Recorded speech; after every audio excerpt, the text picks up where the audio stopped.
So welcome all of you to this new video. पिछली video में हमने pharmacy के बारे में जाना था। पिछली वीडियो में हमने डेफिनेशन देखी थी फार्मेसी की। फिर हमने ये देखा कि फार्मेसी ग्रेजुएट स्टूडेंट को क्या कहते हैं और उसकी क्वालिटीज़ देखी। फिर हमने ड्रग और मेडिसिन के बीच में डिफरेंस देखा। उसके बाद हमने फार्मेसी के स्कोप्स के बारे में जाना। फार्मेसी कितनी टाइप की होती है और उसी को स्कोप कहते हैं हम। फिर हमने देखे कुछ एब्रीवेटिव प्रीफिक्स जो फार्मासिस्ट अपने नाम के आगे लगा सकते हैं। अब आइए सबसे पहले जानते हैं कि फार्मेसी में आखिर होता क्या क्या है। सबसे पहले तो होती है पढ़ाई, क्योंकि पढ़ेगा इंडिया जब ही तो बढ़ेगा इंडिया, या फिर इसको कोर्स भी कह सकते हैं हम। साथ में होती हैं जॉब अपॉर्चुनिटीज़, उनके साथ हम इनकी सैलरी भी देखेंगे। तो सबसे पहले नंबर पे आती है डी फार्मेसी। ये 2 साल का कोर्स होता है। जॉब अपॉर्चुनिटीज़ इसमें रहती हैं। सबसे पहले तो आप एमआर में अप्लाई कर सकते हो। एमआर, एक्सक्यूज मी सर, ये एमआर क्या होता है? तो एमआर मतलब मेडिकल रिप्रेजेंटेटिव। जो अलग अलग कंपनियां अपनी दवाई बनाती हैं, उन कंपनी से दवाई लेके डॉक्टर तक पहुंचाना ताकि डॉक्टर उसको प्रेस्क्राइब कर सके, वो मेडिकल रिप्रेजेंटेटिव करता है ये काम। तो ये काम आप कर सकते हो डी फार्मेसी करने के बाद। दूसरा, आप अपनी शॉप खोल सकते हो खुद की। और तीसरा, आप शॉप या हॉस्पिटल में जॉब के लिए अपनी अप्लाई कर सकते हो, मतलब वहाँ पे भी काम कर सकते हो। या तो आप खुद की शॉप खोल लो या फिर किसी और की शॉप पे काम कर लो। उसके बाद आती है बारी बी फार्मेसी की। ये हमारा 4 साल का कोर्स होता है। इसमें हमारे पास काफ़ी सारी अपॉर्चुनिटीज़ होती हैं। सबसे पहले आता है गवर्नमेंट सेक्टर। गवर्नमेंट सेक्टर में आप फार्मासिस्ट लग सकते हो या फिर ड्रग इंस्पेक्टर लग सकते हो। फार्मासिस्ट का काम क्या होता है? फार्मासिस्ट का काम होता है दवाई बनाना और उसको डिस्पेंस करना।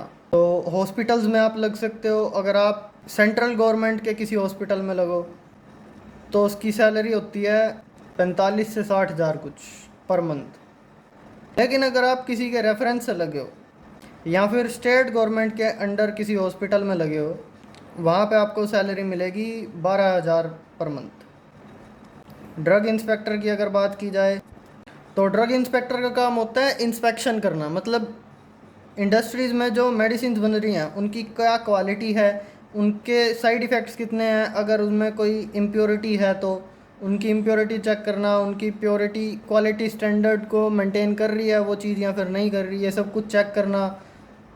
ये सब काम होते हैं ड्रग इंस्पेक्टर के। इसकी सैलरी गवर्नमेंटल होती है 45 से 60 हज़ार पर मंथ। वैसे ड्रग इंस्पेक्टर में आपको और अदर बेनिफिट्स भी काफ़ी सारे मिलते हैं। अब बात करते हैं प्राइवेट सेक्टर की।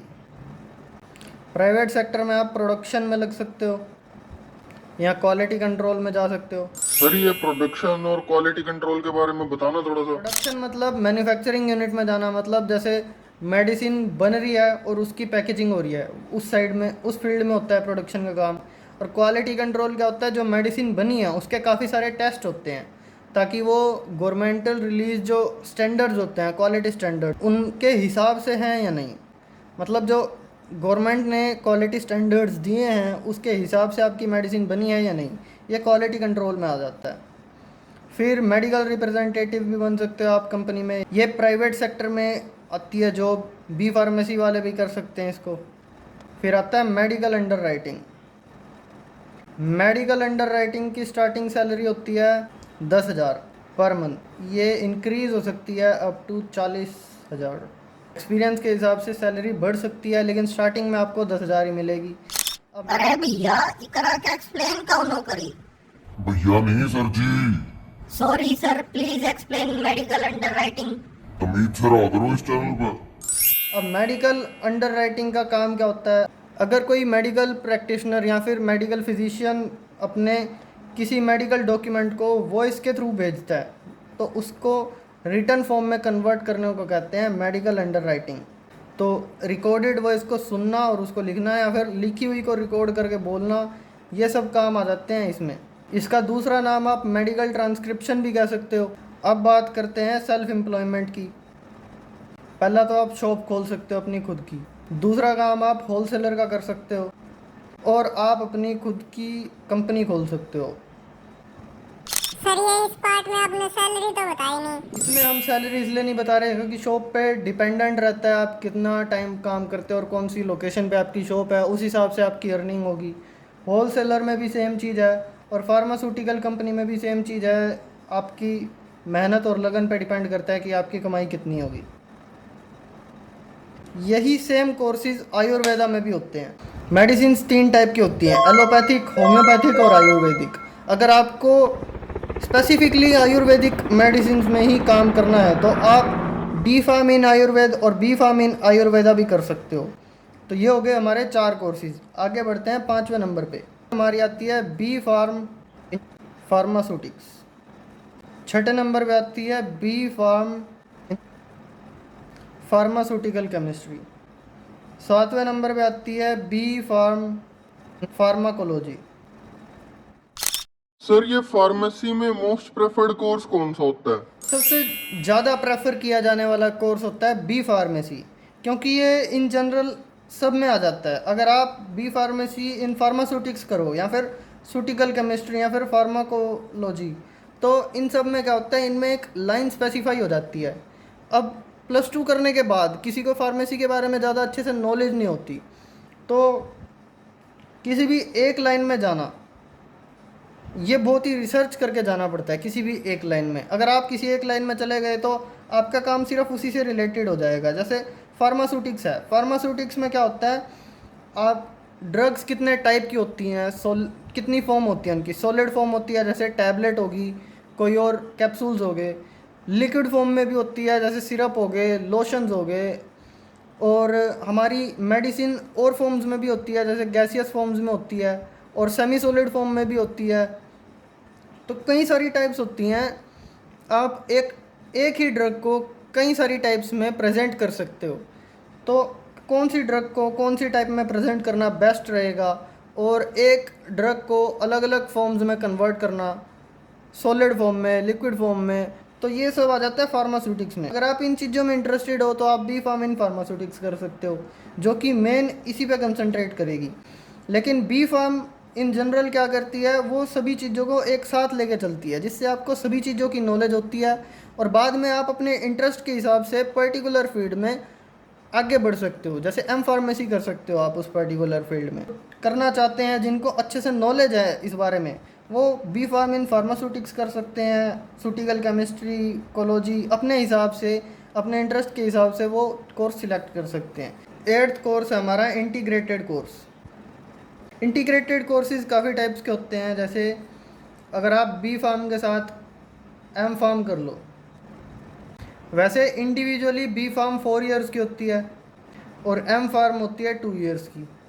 कोई भी मास्टर्स की डिग्री हो वो हमेशा 2 इयर्स में कंप्लीट होती है। अगर आप एमएससी करो, एमएससी भी 2 इयर्स में होती है, एम फार्म करो, एम फार्म भी 2 इयर्स में हो जाती है।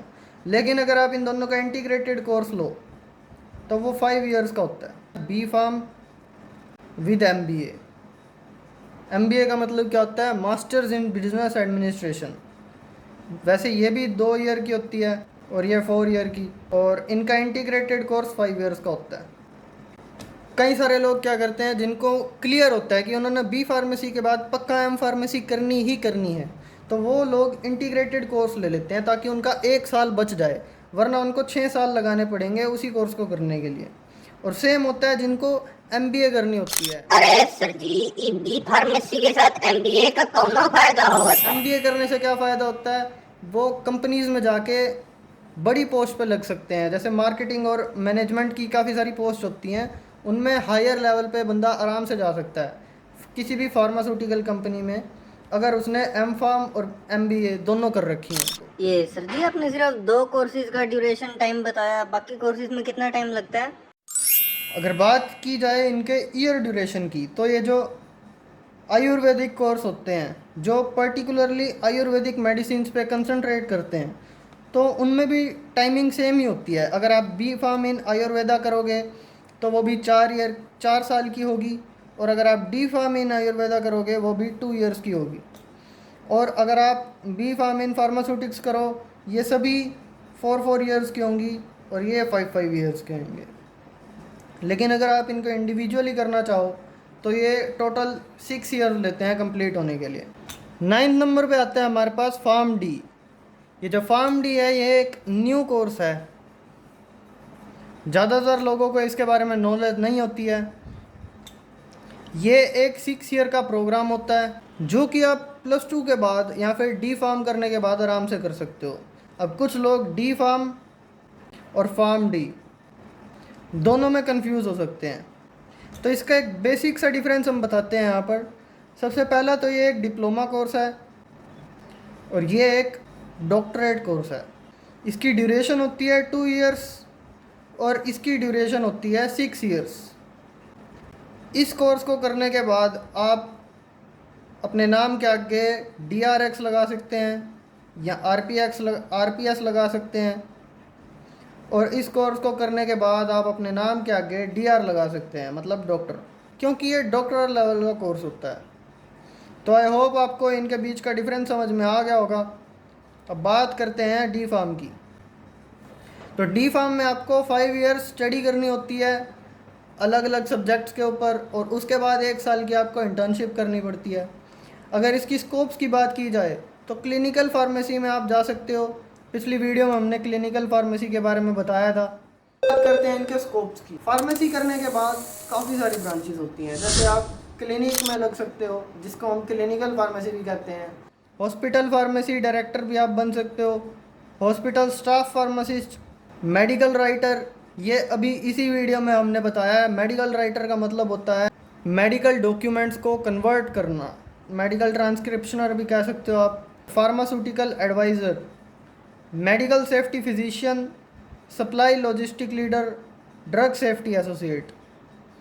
तो ये सभी हमारे पास जॉब अपॉर्चुनिटीज़ होती हैं या फिर कह लो कि स्कोप्स होते हैं जो कि हम डी फार्म के बाद कर सकते हैं। डी फार्म करने के बाद सबसे ज़्यादा लोग क्लिनिकल फार्मेसी के लिए आगे बढ़ते हैं, लेकिन हमारे पास काफ़ी सारी अपॉर्चुनिटीज़ होती हैं। इस वीडियो में इतना ही। मिलते हैं अगली वीडियो में। जय हिंद, वंदे मातरम।